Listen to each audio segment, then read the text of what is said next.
understanding streams. As many of you might know, I'm quite heavily involved in Cycle.js.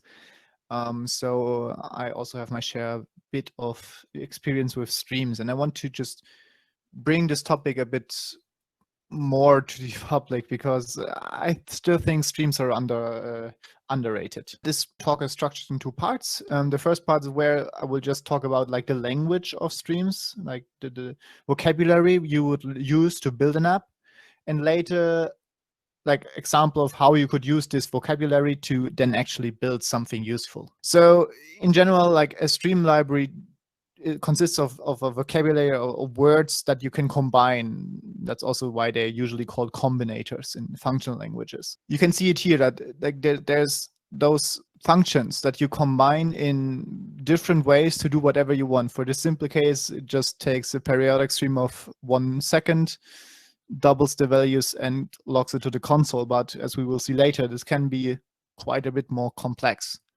So let's first talk about like what the individual words. For all the things, like a stream is data over time. So all of the examples I will bring here come with a timeline. So the first thing, as said, periodic, or I think RxJS calls it interval. Basically, just at some point you have the first event that happens after n milliseconds. Then again, after n milliseconds, you emit a2, a3, and so on until infinity. This is usually not that useful except for demoing and other stuff, but it's basically the simplest source you can have. So a source basically is a stream that is created out of nothing. Operators usually take a stream and create a new stream. So the first operator you already saw is map, and that works exactly like array.map, but where array.map works in the space dimension, so you have like multiple values. Stream.map works in the time dimension, so it works over time. So if there's an event somewhere in the timeline, like this new stream, like every operator returns a new stream. The original stream is unchanged. The new stream at the same point in time returns a value where the function is applied. And again, of course, no matter when events happen, this is mapped to the new stream. Similarly, filter works like array.filter. In this case, in the example, if you have even numbers, so 1, nothing happens. 2 will also be in the returned stream, and 3 won't be.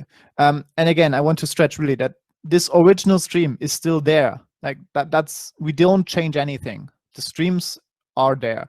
We're creating new streams based off other streams. So everything is constant. We are never mutating anything. Similarly with take, it basically just takes n events from the first stream and then stops collecting them. So I think the general principle of those operators, of those simple operators, are pretty clear.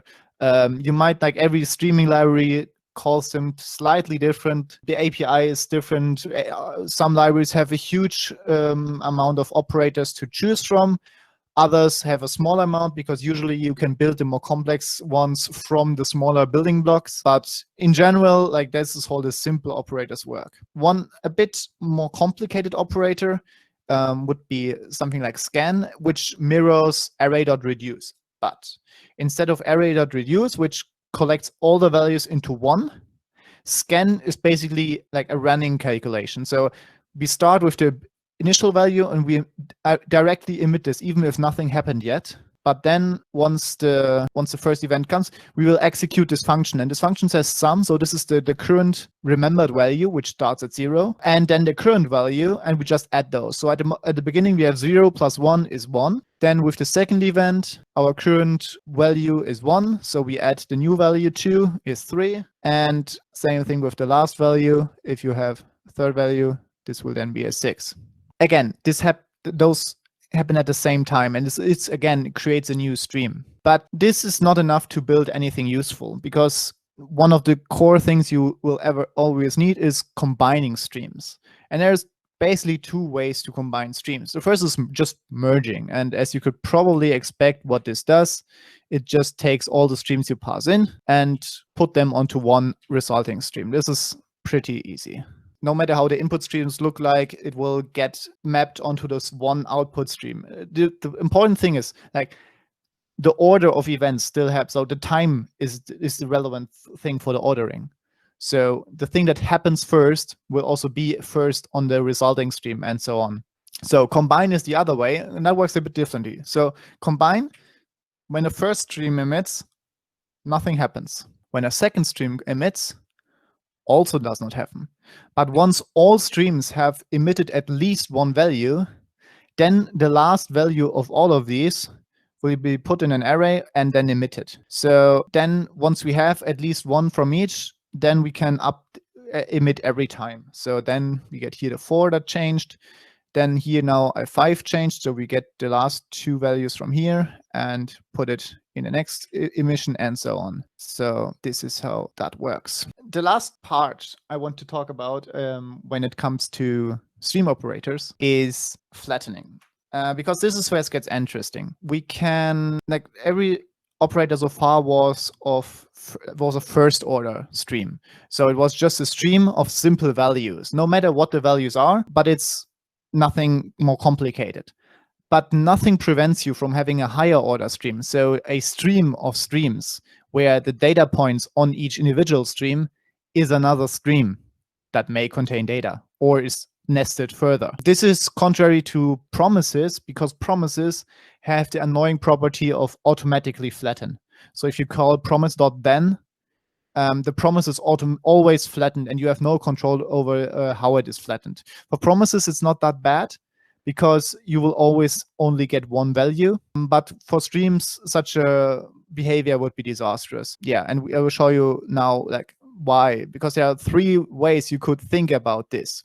The first way in RxJS is called switch map. So at one point, we have the outer stream, I call it, like the big arrow, emits an inner stream. So I just draw it sideways, but this is, at that data point, we emit this stream. So, and of course, on that stream, at some point, data might flow. So at this point, we have some data. And I also colored segments of this timeline to better see like when does what happen. So easy. At that point we subscribe, and after we subscribed, this event happened. So that's why I colored it green. Like green started once we subscribed. So this is just to show this event happened after we got subscribed. He's like, once this happened here, and then flatten will just put it on its outgoing stream. Same thing with a second number, nothing complicated here.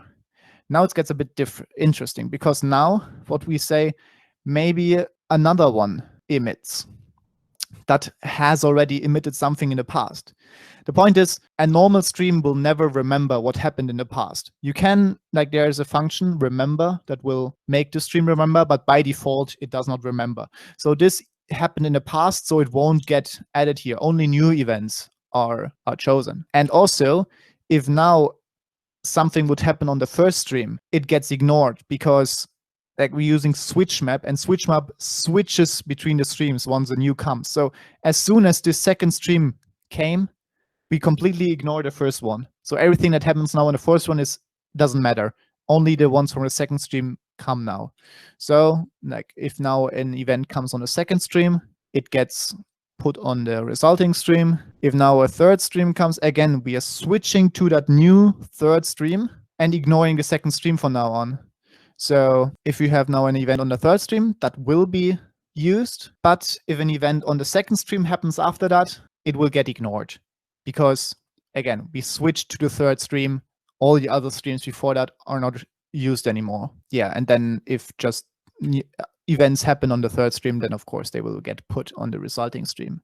So you can see, like, this is one possible way of flattening this. So we have a stream of streams in the input and just a simple stream in the output. And in my opinion, this is also the one you should choose by default, because there is some nice properties that we will see later that you can naturally express with switch map. The second way you could also think about flattening is flatten sequentially. In RxJS, this is called concat map. So we have, again, at some point, we emit a stream, and at that point, again, we emit events. For the 2 beginning events, there is no change compared to normal flatten. But now we emit the second stream. Again, the number 3 happened in the past, so flatten sequentially does not know about it. Like only the stuff that happens now is relevant. But now, again, this 4th data point comes, and because we are flattened sequentially, all the data from the first comes first. So that will get put on the resulting stream. In the example earlier, like normal flatten or switch map, ignores the 4th data point. So, and now the interesting part is now this special symbol here. That is what we use in such marble diagrams to indicate that a stream has completed. So the stream says, I'm done, I will never emit anything else, you can continue with whatever you're doing. And this is also the signal that Flatten sequentially uses then to switch over to the next stream. So now from that point on, the events are used from the second stream. So now if there happens a 5th event after completing of the first, it will get put on the stream. Again, we might have another stream on the outer stream, but even if there is now an event, that event is not used because we have not finished the second stream yet, and we only do the stuff in sequence. And then depending on the library, this 6th event might be remembered or it might not be remembered. That depends. That is specified in the documentation. So if we would then have a 7th event, we are still looking at the second stream now. So of course it will get put on the resulting stream. Now let's say that the second stream completes. And yeah, depending on the stream library, either now this 6th event would be put on the stream directly or it would be ignored. That again depends on what streaming library you use. But every future event will just be taken without any question. That's the easy part. But you see, like the resulting timeline, the resulting stream is different from the one before. For example, this 4th point was not there. In my opinion, or in my experience, flatten sequentially is not that useful usually because it requires all the inner streams to complete. Like if one of these would not give this complete signal, all the streams behind it would never be executed, which is usually not what you want. The third way you could reasonably flatten a stream of streams would be merge map. Merge map, as the name suggests, instead of concatenating all the streams, it merges them together. So again, we have the first stream and we have two data points. That's the same for all the flatten. Now we emit the second stream. Again, this 3rd data point happened in the past, so we are not, like flatten does not know about it because we are only at that point we emit the stream and the 3 happened before this. Yeah, if this is not a special remembering stream, it won't work. But now 4 is put on the stream, 5 is also put on the stream because now when the 6 is emitting, it will emit also down there. And the change from the earliest, like from the sequentially, is now we don't drop the 6 now. Like the 6 happens now, even though if this happens before this. So that's where the ordering comes from. And again, like any other events are also just added. So there's subtle differences, but most of the time you want to use switch map. And why? This is what we see now in part 2. Because the interesting part is now, why do I like this way of structuring your applications so much? The thing is, because like this could be asynchronous, like those time points, but they could also be synchronous. So they could happen immediately, but they could also happen with a time delay, a measurable delay. But the code is exactly the same. So it does not matter if you add asynchronous code to synchronous code because they look alike anyways. And I want to show you what I mean by this. So for this, we will just implement a simple counter app. So at first, like a counter app is something that handles user inputs. So we first want to get all the possible user clicks on our increment button. So in part 2, which I will probably hold next week, I will show you how to implement from event and also all those functions. So we just say from this element, also I'm using just vanilla JS plus this hypothetical stream library, nothing else, no framework, nothing. So we just take the button, let's assume that this is a button on our DOM, and all the click events. So from event will give us a stream that emits the event every time the user clicks. You could probably imagine that this from event is implemented using document.add event listener under the hood. Then for each of those clicks, we just map it, we ignore the event and map it to 1. Same thing we do for decrementing. So we take our decrement button on every click, we ignore the event and map it to -1. Now we want to keep track of the current value. So first we just merge those two streams. We will get then a stream that contains all the plus on the clicks on the plus buttons, but with +1, and all the clicks on the minus button with -1. And then we keep this running sum. So we start with 0. This will again be emitted immediately, even before the user has clicked anything. But every time a user clicks then +1, it will get here mapped to 1, and then 0 + 1 will be 1, and 1 will be emitted and also stored. If it clicks minus, assuming we have 1 stored, click will map to -1, the sum is 1, x is -1, 1 plus -1 is 0. So then it will go down to 0 again. So this value stream captures like the current value at any point in time. But it's constant, it's static, so nothing changes here. It's just an abstract description on how to compute the value depending on the increment stream and the decrement stream. The last thing is we want to actually do anything with that, because here everything is const and we have not done any side effects aside from adding event listeners.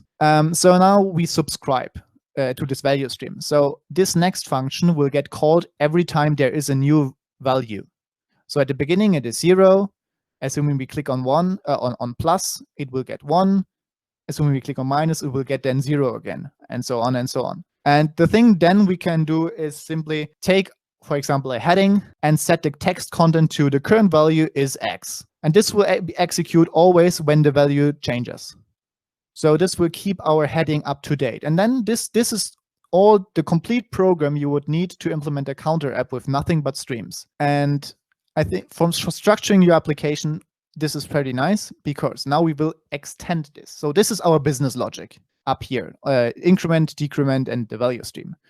And extending with our application with stuff that is not changes to the business logic should not impact the business logic, in my opinion. So for example, what we'll now do is we want to extend this with localization. We want to have translations of our text string. And as said, I don't want to change the business logic at all, but I want to be able to change the language with a drop-down possibly. So I could add just another stream for this. Again, we take an event, and this time we take a HTML select element. And every time we change that, we will get the event. And from the event, we can get the value of the dropdown. And because the user starts with something, we just set the default language to English. And then every time, either we start with every time like we start or get a changed language, we have some hypothetical translation library that is initialized with this language. And then this language stream contains an object or something that can allow us to change how we present it to the user. So of course, the presentation part should change again because we are now using this. And for this, we're using combine. As you saw earlier, this waits until both are available. And this is also what we want here, because you either need a value, but the value will be emitted immediately. So that is basically done already. And the language stream, but this also emits immediately. So we will get both, but you can't get an undefined state where you have only a value or only a translation. Combine will get you both. So then we can just destructure it. We get the value and our hypothetical language object, and then just change our presentation to use a function that renders out a string to use. Let's expand this further. We want to now lazy load all the translations, because packaging up, 10 translations with your app probably is not good for your initial bundle size. So you want to just ship English by default, and then once the user changes language, you want to fetch it lazily. Again, our business logic should not change. And also the presentation part should not change, because as you saw here, the presentation part already uses the translation function. So this should not change just because we are getting our translation for somewhere else. And that's what we will do. So I've put here a star. I just put it sideways so I get more horizontal screen real estate. This will now use a lot of imperative stuff, but it's not that bad. So I just have an object where I store my translations that I have already fetched. So I don't fetch translation twice if I already have it. Then again, we use the language stream, and the start is exactly the same. So we take the change events from some dropdown and start with English. But now comes the interesting part. What we want now to get the language. What happens if our translation is not there? So for example, for English, this would be false. But if I would, for example, take German now, then this would be undefined, and I need to now fetch the German translation from my app. So we could have, if we have a stream-based HTTP library, we could just push ahead a GET request to some endpoint where we will get the translation for the current language. And we want now to store this new translation in that object so we don't fetch it again later. So we just take the object and the language and save our newly transmitted translation. And in the end, we just return the language again, because now the language is part of here. We don't need to pass the translation explicitly. We could make this a bit nicer if we would pass then the translation, but for the simple example, it doesn't matter. The other case, if we have already a translation, we just return the language. So we know we can access it. And now the thing is, we need to flatten, because now we have mapped this stream to another stream. So off also returns a stream which just contains this one element, and this is also a stream. So now we have a stream of streams, and we need to flatten it down again. And the nice thing, we'll come to that later. So after we have flattened it, we will have just a stream of our translation, our languages again, and we can just initialize our hypothetical library with the translation object on the current language. And then nothing of the rest of the code needs to change. Like only the part of the code that needed to pick this language was changed. Like the original code is completely the same. And this is something I had often when writing particularly CycleJS code, which is basically just a way to structure your app based around those ideas. So the rest of the code rarely changes because you're already using asynchronous code. If I would have statically initialized this translation object, using an HTTP request in the middle of it wouldn't be possible, and I would have had to change all the stuff down below. But because asynchronous and asynchronous code is exactly the same with streams, nothing happened here. And I could also make this return more than one translation if I want, and then just fetched like lazily put them in here, loading them side by side. The possibilities are endless. So I want to just one thing really quick. This flatten does more, because some of you might say, well, I could probably do this with async await. The nice thing about flatten is, as we saw, is switch map. So it switches between streams and it ignores the earlier streams, but it not only ignores it, it will also unsubscribe. So it will notify the source that, hey, I don't need you anymore. You can clean up. For example, for CycleJS, but also for if you would implement this HTTP library, you can make like as soon as this gets unsubscribed and the submission is not done yet, it will just abort the request. So for say the user has selected German, but this was a mistake and he quickly selects Brazil or Portuguese or whatever, then the request that gets me the German translation will get aborted, and the user immediately gets the Brazilian translation without having to load both in parallel because you didn't abort one or the other. And this is pretty powerful, and because it happens automatically. So you don't need to worry about when do I need to abort this. Just like if it's not needed anymore, it is also not fetched. You could also, like if you were to replace this flatten by flatten concurrently, for example, then it would fetch both in parallel, if that's what you want. The thing is, you have easy control over this behavior just by changing how you flatten the streams. And this is extremely powerful, not only for HTTP requests, but also for other stuff that you might want to abort. This is basically the gist of it. Thank you for listening. Please ask questions either now or in Slack. Thank you, everybody who was present, and the presenters. Have a nice weekend.